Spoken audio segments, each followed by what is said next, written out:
ఒకటవ కొరింథీ పత్రిక 15వ అధ్యాయం 35వ వచనం. ఆనాడు నికోదేముకే వచ్చింది డౌట్. వచ్చిందా రాలేదండి? ఏమన్నాడు ఆయన? ఏమయ్యా యేసయ్యా, మళ్ళా తల్లి గర్భంలో పోయి ఎట్టొస్తాడు బయటకాడు? ఇదేమన్నా సాధ్యమైన విషయమేనా అని ప్రశ్నేశాడు క్రీస్తు ప్రభు వారికి. ఇంకదాన్ని ఆయన వేసిండంటే ఆయన సామాన్యుడ పరిసయుడు. ఆయనే ప్రశ్న వేసిండంటే ఈ లోకం నిన్ను ప్రశ్నిస్తుంది కాబట్టి జవాబు చెప్పడానికి ఉండాలి కదా మనకు సమాధానం, లేకపోతే ఆన్సర్ ఉండాలి కదా. ఆన్సర్ చూడండి ఏమని చెప్తున్నాడు అక్కడ.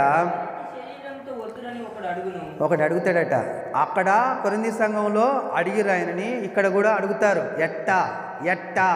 ఎట్ట పుడతాం, కొత్తగా ఎట్ట పుడతాం, నూతన సృష్టి ఎట్ట అయ్యావు నువ్వు అని అడిగినప్పుడు చెప్తున్నాడు చూడండి. ఇక ఓ అవివేకి, నువ్వు విత్తింది సస్తేనే కానీ అర్థమైందండి.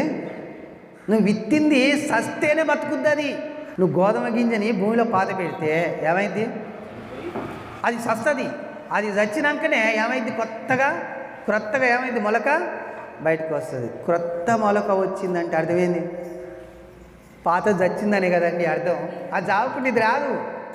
ఇది ఎలా వస్తుంది? అది చస్తేనే ఈ క్రొత్త మొలక వస్తుంది. నూతన సృష్టి కావాలి అంటే పాతది సావాలి అని అర్థం చెప్తున్నాడు. కొరింథీ సంఘంలో కొంతమంది లేచి ఎవడయా అన్నది, సచ్చినోడు ఎట్ట బతుకుతాడు? మళ్ళీ బతికుండగానే 2 జన్మ, బ్రతికుండగానే 2వ జన్మ సాధ్యమేలా అంటే ఆయన సమాధానం చెప్తున్నాడు. రే అవివేకి, గింజ ఉందా, నువ్వు పాతి పెడతావు కదా భూమిలో, అది చచ్చిపోతేనే కదారా పైకి వచ్చేది మొలక.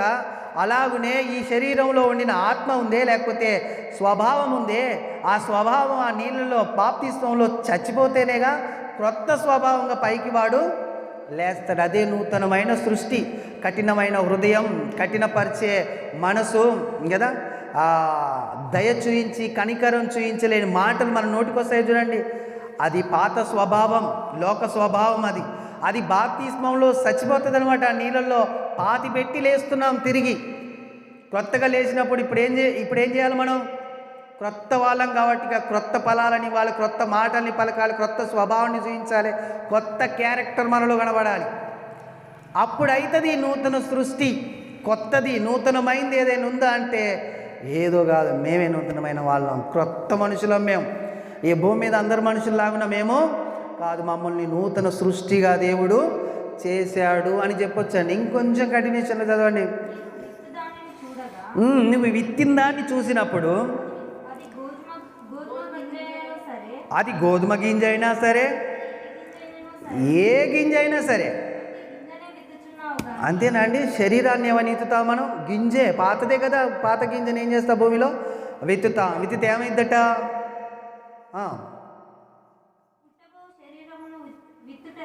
నువ్వు శరీరాన్ని ఏమి విత్తట్లేదు, గింజని విత్తుతున్నావు. అయితే దేవుడే తన చిత్త ప్రకారము నీ విత్తిన దానికి ఏమిస్తాడటండి? ఇప్పుడు మనం గోధుమ గింజని భూమిలో పాత పెడతాం, మనం ఇస్తామా దానికి శరీరం? ఇయ్యలేము. ఎవరిస్తారు? దేవుడు ఇస్తారు. మరి ఇప్పుడు మనల్ని అడిగిన వారికి సమాధానం ఎలా చెప్పాలి? నూతనంగా అయింది మేం కాదురా నాయన, మేము దేవుడి విధిని ఫాలో అయ్యాము. ఆ విధిలో దేవుడు పెట్టిన సత్యం ఏంటంటే, ఎప్పుడైతే మన స్వభావాన్ని ఆ నీళ్ళల్లో కడిగేసుకొని, మన పాపాలని, మన స్వభావాన్ని కడిగేసుకొని తిరిగి లేస్తామో అప్పుడు కొత్తగా జన్మించినట్లు. దానికి సాదృశ్యం ఏంటంటే, నువ్వు విత్తండి భూమిలో, అది నీకు కొత్త శరీరంతో పైకి లేస్తుంది. ఆ పైకి లేచేది నువ్వు చేసింది కాదు. ఎవరు చేసింది? అది దేవుడు చేసింది. కాబట్టి దేవుడు చేయగలడు ఏదైనా. అందుకనే ఆయన ఇదిగో నేను ఒక నూతన క్రియ చేయొచ్చు. అది ఇప్పుడే మొలుస్తుంది. ఎప్పుడు మొలుస్తుంది? అది ఇప్పుడే, ఈ భూమి మీద ఉండగానే మన కళ్ళ ముందల్నే అది మొలుస్తుంది. ఇప్పుడు జరుగుతుంది ఇది. ఆ కొత్త సృష్టి, క్రొత్త నూతనమైన మనుష్యులు ఎవరో కాదు, మనమే. నూతనమైంది ఒకటి ఆత్మ, నూతనమైంది 2వది వాక్యము, నూతనమైనది 3వది మనిషి జన్మ కదండి. 2వ జన్మ ఇది మనది. ఈ 2వ జన్మలో నూతనమైన వాళ్ళనిగా దేవుడు మనల్ని చేశాడు. అదనమాట అర్థం. క్రొత్తగా జన్మిస్తేనే తప్ప ఒకడు పరలోక రాజ్యంలో ప్రవేశించడు అంటే అర్థమేందో ఆయనకు కాలేదు అన్నాడు. ఎవరికి? నికోదేమని పరిచయానికి. ఈరోజు లోకంలో ఉన్న మనుషులకు కూడా కాదు, మనకు కావాలి, మనకు ఆన్సర్ ఉండాలి కదా, చెప్పడానికి మనకు ఆన్సర్ ఉండాలి. కాబట్టి ఇలా చెప్పొచ్చు అని కొరింథీలకు రాస్తూ కొరింథీ పత్రికలో పౌలు గారు వాళ్ళతో మాట్లాడారు అనమాట కదా. ఇంతకు నూతన సృష్టి ఎలా అయ్యాము ఎలా అని రాయించాడు? ఇప్పుడు ఇలాగనైతే నూతన సృష్టి అయ్యాం. ఎలా అని రాయించాడంటే 2 కొరింథీ పత్రిక 5వ అధ్యాయం 17వ వచనంలో చూడండి. ఎవడైనా క్రీస్తునందుండిన యెడల వాడు నూతన సృష్టి, పాతవి గతించెను. అది నూతన సృష్టి ఎలా అయ్యామంటే పాతవి గతించడం ద్వారా నూతనంగా అయ్యాము. నూతన సృష్టే లేదన్నాడు ప్రసంగి గారు. నూతన సృష్టిని దేవుడు కలగజేశాడు కదా. ప్రసంగి గ్రంథం తర్వాత యెషయా గ్రంథం కదండి.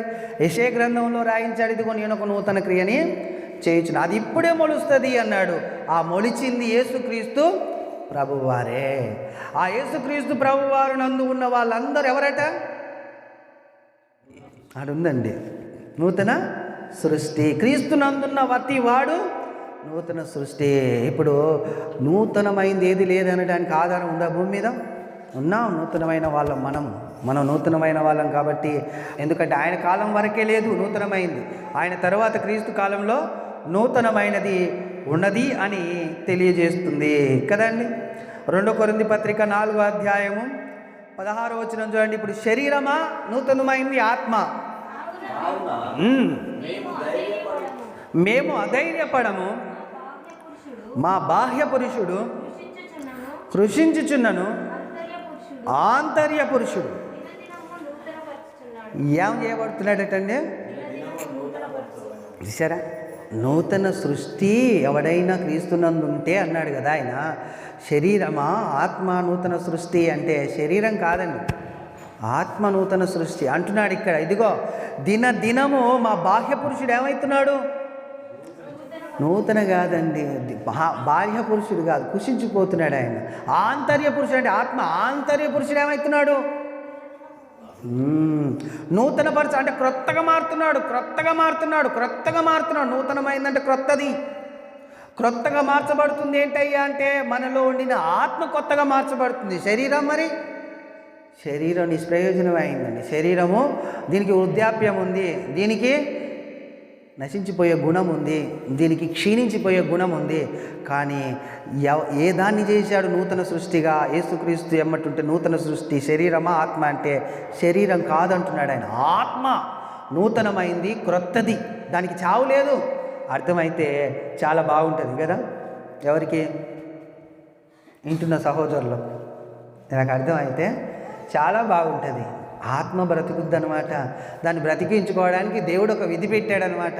ఆ విధిని మనం వెతికితే చాలా గొప్ప స్థితి మనకు కలుగుద్ది అనేది అందరికీ తెలిస్తే ఎంత బాగుంటుందో అనిపిస్తుంది. ఈ వచనాలను ధ్యానిస్తున్నప్పుడు ఇది నాకు తెలియజేసినందుకు దేవుడికి స్తోత్రం అని చెప్పానండి. నిజంగానండి, ఇది ఎంత కఠిన హృదయాన్ని అయినా ఏం చేస్తుంది?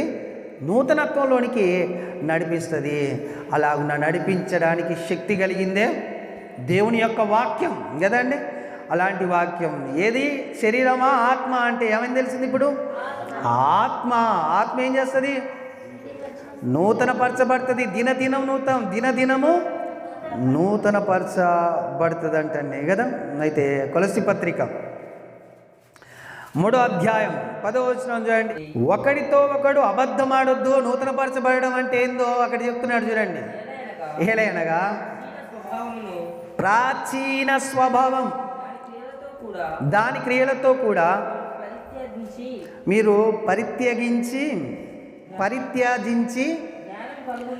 జ్ఞానము కలుగు నిమిత్తము దానిని సృష్టించిన వారిని పోలిక చొప్పున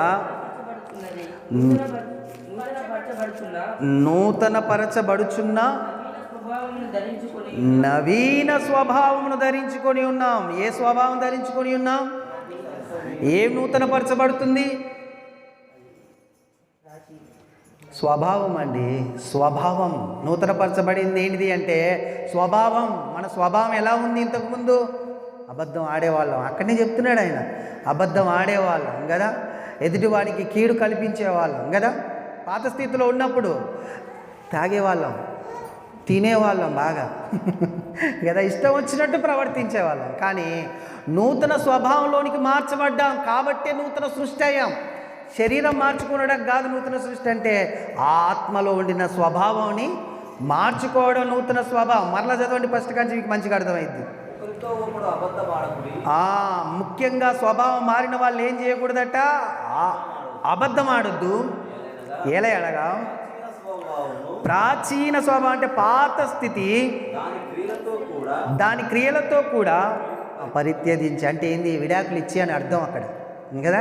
విడాకులు ఇచ్చేసా, దానికి నీకు సంబంధం ఏమీగా లేదు. పాత స్వభావానికి నీకు సంబంధం లేదు, దానికి విడాకులు ఇచ్చేసావన్నమాట. అది వెళ్ళిపోయింది నీ దగ్గర నుంచి. ఇప్పుడు వచ్చిందెవరు? క్రొత్త స్వభావం. అంటే నూతన భార్య అనుకోవచ్చు దీన్ని. ఒక దానికి విడాకులు ఇస్తే ఇంకొక భార్యను చేసుకుంటారుగా, ఆ భార్యను చేసుకున్నావు కాబట్టి ఎలా ఉండాలిగా చెప్తున్నాడు. నూతన స్వభావము జ్ఞానము కలుగు నిమిత్తము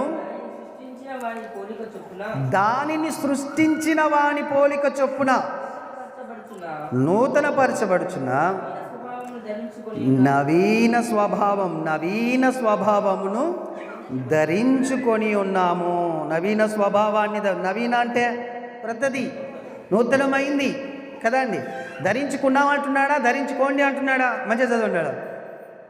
నూతన పరచబడుచున్న నవీన స్వభావమును ధరించుకొని ఉన్నాం అంటే ఆల్రౌండ్ తీసుకున్నాం మనం అనేక అర్థం.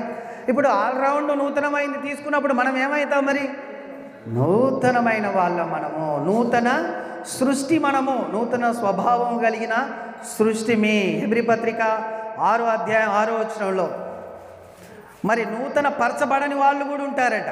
వాళ్ళు ఎవరో చూద్దాం. దేవుని దివ్య వాక్యమును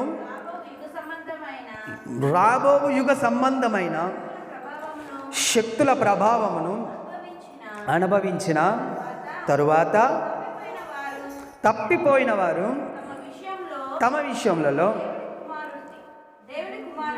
దేవుని కుమారుణ్ణి మరలా సిలువ వేయచ్చు బాహాటముగా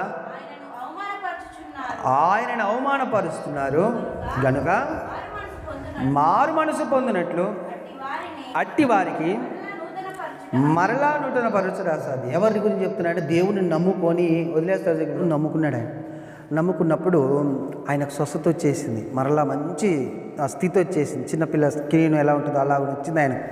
అంటే దేవుడు స్వస్థతనిచ్చాడు. దాని తర్వాత చాలా ఏళ్ళు దేవునిలో ఉన్నాడు, సేవ చేశాడు, పరిశుద్ధాత్మ తెలుసు, ఆయనకు వాక్యం తెలుసు, అన్నీ తెలుసు.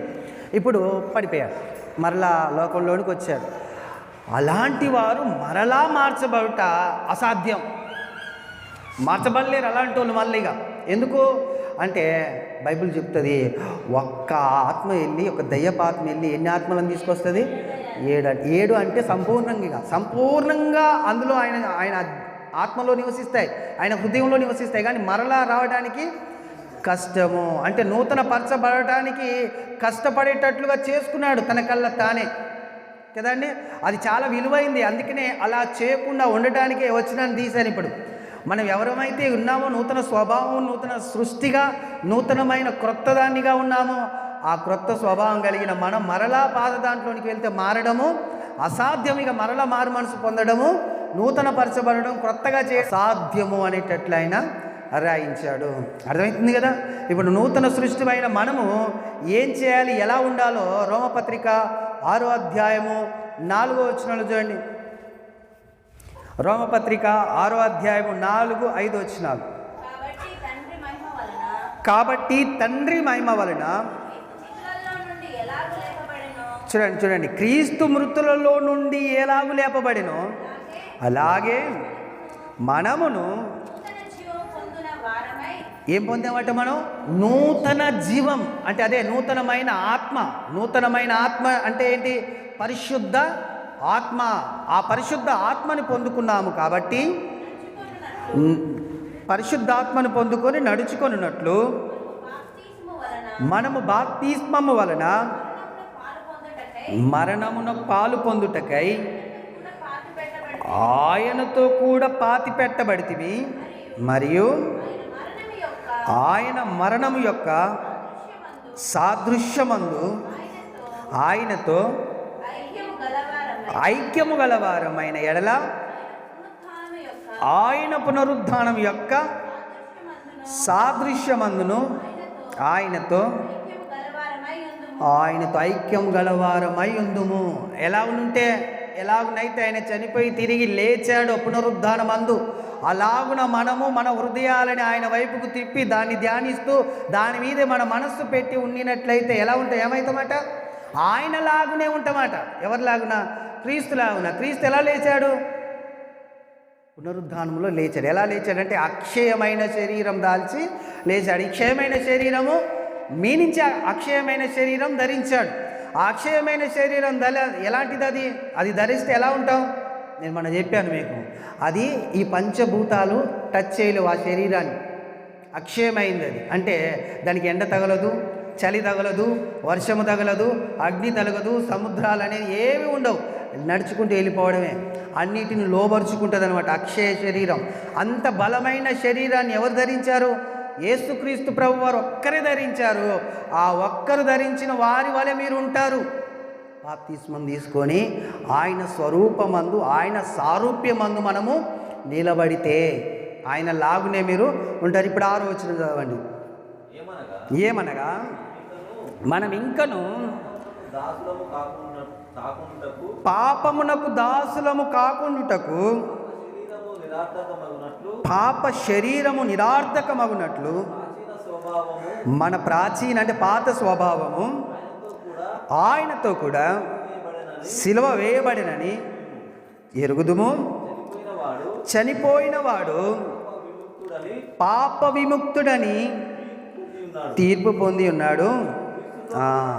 ఇక్కడ బాగా ఆలోచించండి. మనము క్రీస్తుతో కూడా చనిపోయిన ఎడల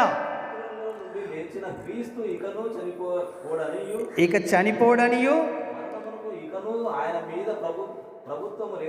ప్రభుత్వం లేదనియు ఎరిగి ఆయనతో కూడా జీవించుచున్నామని నమ్ముచున్నాం. ఇప్పుడు మనము క్రొత్త సృష్టిలో క్రొత్త స్వభావం కలిగి జీవించుచున్న వారం, చనిపోయే వారం కాదు.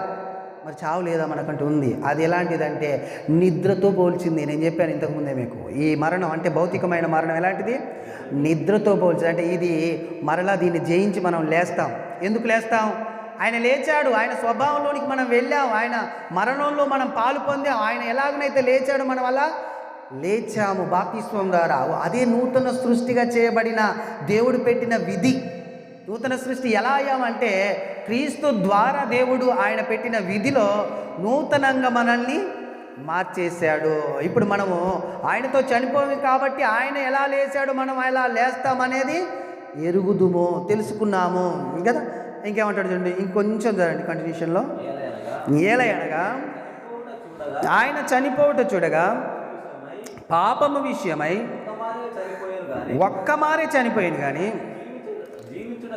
ఆయన జీవించి చూడగా. చూసాయండి, ఒక్కసారి చనిపోయాడు ఆయన. ఎలా చనిపోయాడు?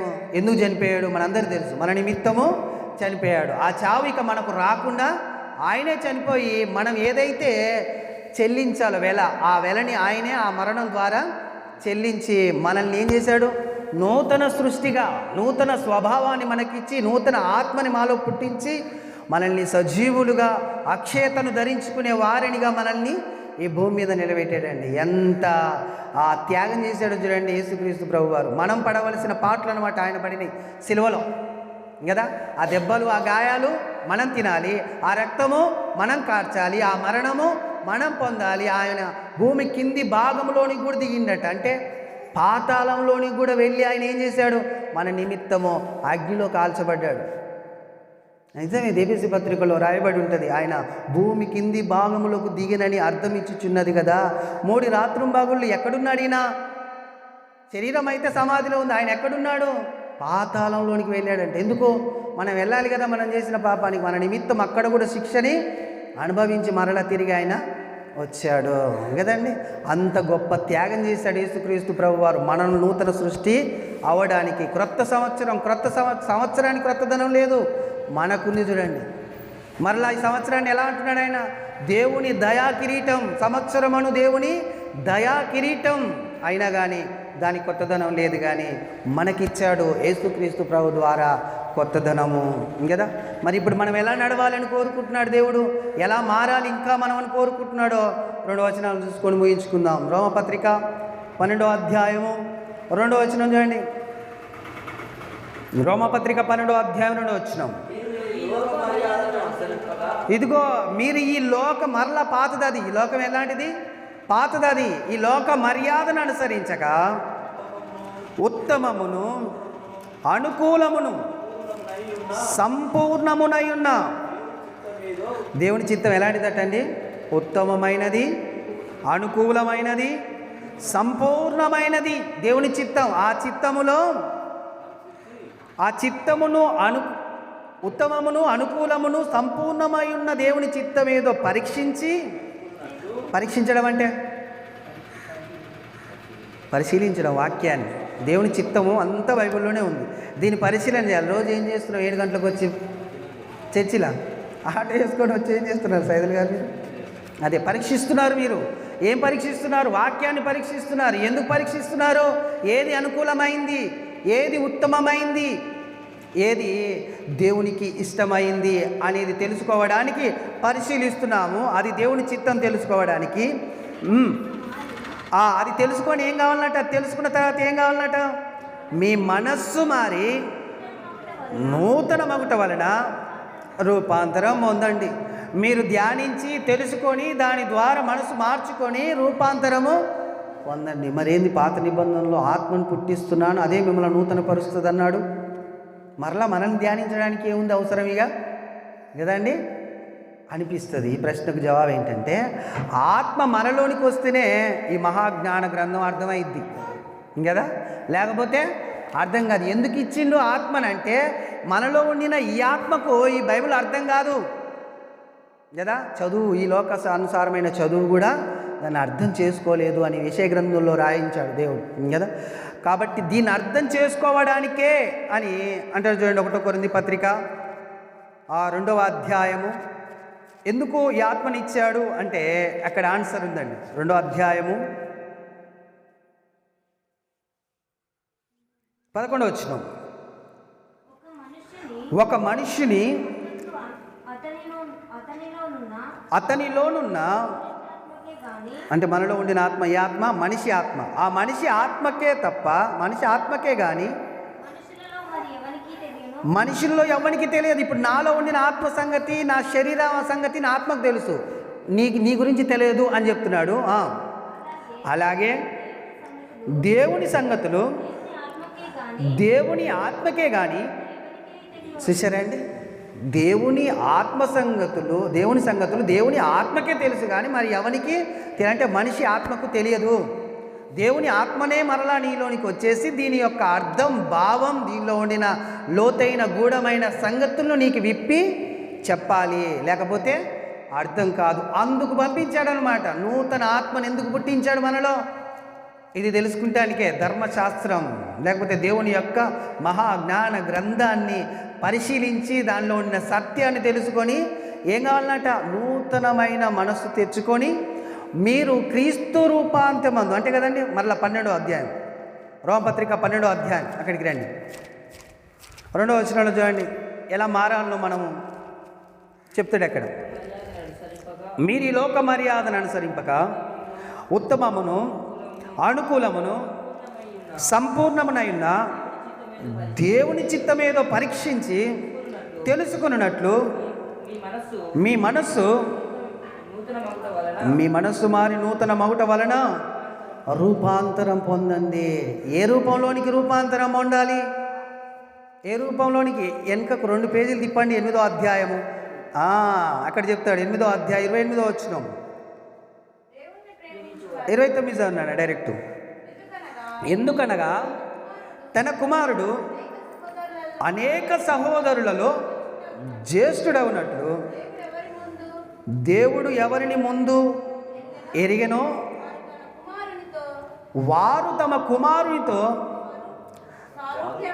సారూప్యమును గలవారగుటకు. చూశారండి, మనల్ని ముందుగా ఎందుకు నిర్ణయించాడు?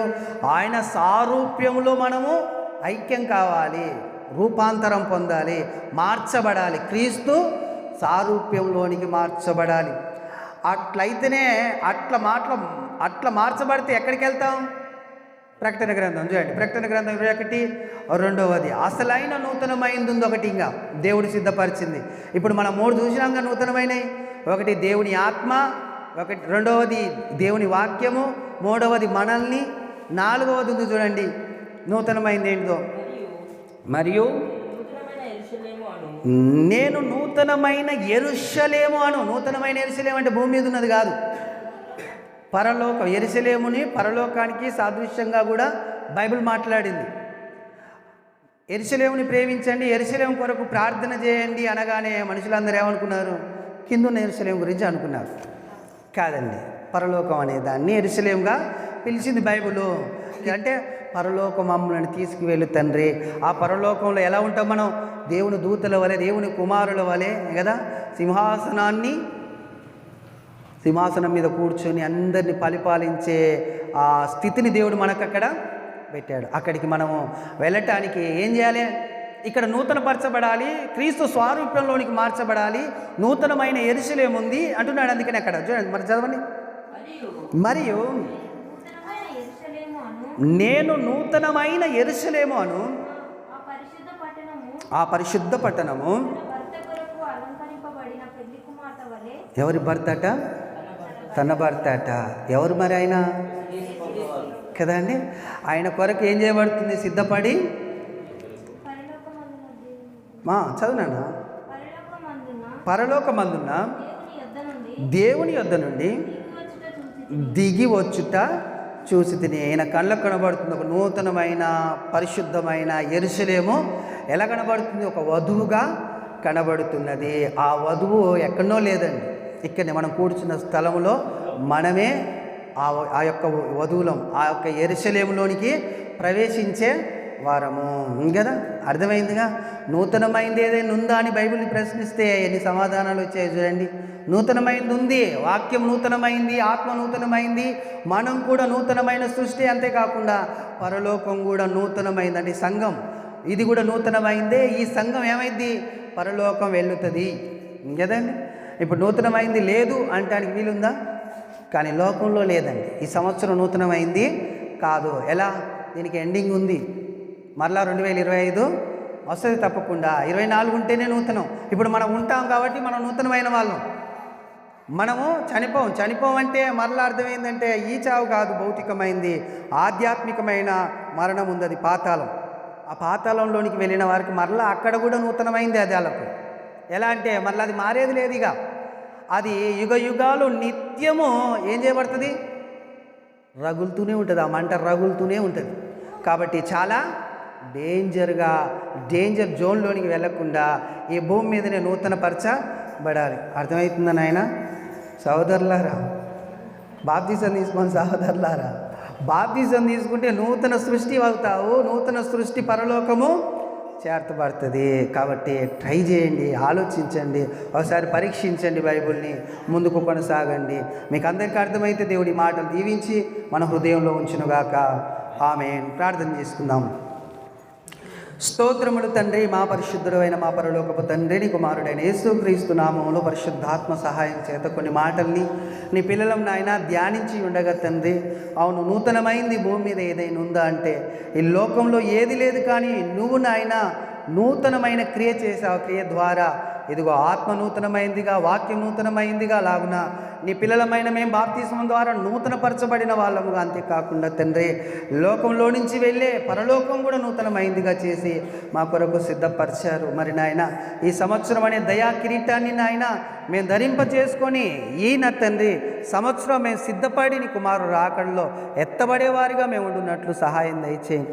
అలాగున నా తండ్రి మాకు ఉండిన రక్త సంబంధులు కానీ నాయన మా పిల్లలు, మా శివభిలాషులు, మా చుట్టుపక్కల ఉన్న వాళ్ళందరూ, ఈ గ్రామంలో ఉండిన ప్రజలందరూ నా తండ్రి మరి అయ్యా నిన్ను ఆరాధించి స్తుతించి నీ రక్షణలో పాలు పొంది వాళ్ళు కూడా మావలే నీ పరలోకం చేరగలిగే కృపని మీరు అనుగ్రహించి నడిపించి మాయం పొందుమని వేడుకొని చిన్నాను తండ్రి. నూతన సంవత్సరంలో అనేకులం ఇది మందిరం నాయన నిండార్లుగా నింపబడి తండ్రి నీ వాక్యాలని ధ్యానిస్తూ నిన్ను స్తుతిస్తూ మహిమపరుస్తూ నీ సారూప్యమందుకు మార్చబడేంత వరకు నాయన మా ప్రయాస, మా పోరాటం నాయన ముందు కొనసాగింప చేయండి. ఇదిగో నీ ఆత్మ సహాయం, నీ జ్ఞానము, నీ బలము, నీ శక్తిని అయా నీ సమస్తము సర్వము క్రీస్తు సంఘానికి అయా యేసుక్రీస్తు ప్రార్థన మందిరంలో చేరుతున్న నీ పిల్లలకు మీరు దయచేయండి, కుటుంబాలకు దయచేసి నడిపించి మీ నామను గొప్ప మయం పొందుమని ఈ నూతనమైన సంవత్సరం కొత్త అయా దినమున నాయన నూతనమైన వాక్యాన్ని మేము విని మా హృదయాల్లో నింపుకొని వెలుచుండగా ఈ సంవత్సరం అంతటికి నీ వాక్యం దీవెనకరముగా మార్చని వాక్యమే కార్యం సిద్ధింపజేస్తుంది అని నీ వాక్యం సెలవిస్తుంది తండ్రి. మా కార్యాలని అయా నీ కార్యాలుగా చేసుకొని అయా ఆ కార్యాలని సఫలపరిచి సమృద్ధితోని పిల్లలను నింపి ఆశీర్వదించి నూరంతల ఫలమును బిడ్డలు అనుభవించుటకు నాయన ఫలించుటకు సహాయము దయచేసి నడిపించి మాయం పొందుమని అడుగుచు మమ్మల్ని తగ్గించుకొని నామమును హెచ్చిస్తూ ముందున్న కార్యక్రమం మీ చేతులకు అప్పచెప్పుచు అయా మరి దాని ద్వారా కూడా మీ నామానికి గొప్ప మహిమ ఘనత ప్రభావాలు మీరే పొందవలసిందిగా ప్రార్థన చేస్తూ మమ్మల్ని తగ్గించుకొని నామమును హెచ్చిస్తూ కొన్ని మనవుల్ని సన్నిధిలో నుంచి నీ ప్రియకుమారుడి లోకరక్షకుడు మా ప్రభు అయిన యేసుక్రీస్తు ప్రభు వారి పేరటి ప్రార్థన సమర్పిస్తున్నాము తండ్రి. ఆమేన్ ఆమేన్ ఆమేన్.